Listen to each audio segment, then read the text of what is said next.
హిమాచల్ ప్రదేశ్ లో వానల బీభత్సం సృష్టిస్తున్నాయి. అక్కడ ప్రజలు ఆకాశం ఉరిమినా ఉలిక్కి పడుతున్నారు. చినుకు పడితే వణికిపోతున్నారు. ఆకస్మిక వరదలు ఊళ్లను నాశనం చేశాయి.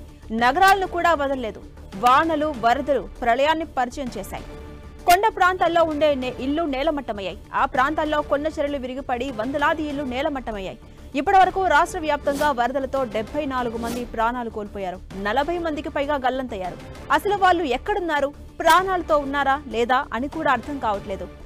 మండే, తునాగ్, కాంగ్రా జిల్లాలో వందలాది ఇళ్లు ధ్వంసమయ్యాయి. కొన్ని ఇళ్లైతే వరదల్లోనే కొట్టుకుపోయాయి. వేలాది మంది ప్రజలు నిరాశ్రయాలుగా మారారు. ఇక రోడ్ల పరిస్థితి చెప్పనక్కర్లేదు. 500కు పైగా రోడ్లు పూర్తిగా దెబ్బతిన్నాయి. వందలాది వంతెనలు కొట్టుకుపోయాయి. చాలా ఊళ్లు జలదిగ్బంధంలో చిక్కుకున్నాయి. మరోవైపు 500కు పైగా విద్యుత్ పంపిణీ ట్రాన్స్ఫార్మర్లపై వరదల ప్రభావం పడింది. కరెంటు స్తంభాలు కూడా నేలకూలాయి. దీంతో వందలాది ఊర్లకు కరెంటు సరఫరా స్తంభించింది. ఇప్పటికే చాలా గ్రామాల్లో చీకట్లలో మగ్గుతున్నాయి. మరోవైపు 281 నీటి సరఫరా వ్యవస్థలు కూడా దెబ్బతిన్నాయి. ఫలితంగా స్వచ్ఛమైన నీరు, ఆహారం అందుబాటులో లేకపోవడంతో సంక్షోభం ఏర్పడింది. ఇక జూన్ 20న రుతుపవనాలు ప్రారంభమైనప్పటి నుంచి ఇప్పటి వరకు ఇదే పరిస్థితి. ఏ ఊరు చూసినా, ఏ నగరం చూసినా వానలు వరదలతో అతలాకుతలమైపోయింది.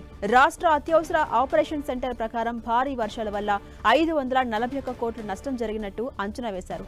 వాస్తవ నష్టాలు 700 కోట్లకు దగ్గరగా ఉండవచ్చని స్వయంగా ముఖ్యమంత్రి చెప్పుకొచ్చారు. నష్టానికి సంబంధించి ఇంకా నివేదికలు వస్తూనే ఉన్నాయి. ఇటు వరదలు మాత్రం శాంతించట్లేదు. కాంగ్రా, సిర్మౌర్, మండి జిల్లాల్లో ఆదివారం అతి భారీ నుంచి భారీ వర్షాలు నమోదయ్యే అవకాశం ఉందని స్థానిక వాతావరణ శాఖ హెచ్చరించింది. ఇదే నేపథ్యంలో అటు రెడ్ అలర్ట్ కూడా జారీ చేసింది వాతావరణ శాఖ. ఇక ఇవాళ, సోమ, మంగళవారాల్లో ఉనా, బిలాస్పూర్, హమీన్పూర్, చంబా, సోలన్, సిమ్లా, కులు జిల్లాలకు కూడా ఆరెంజ్ అలర్ట్స్ జారీ చేశారు.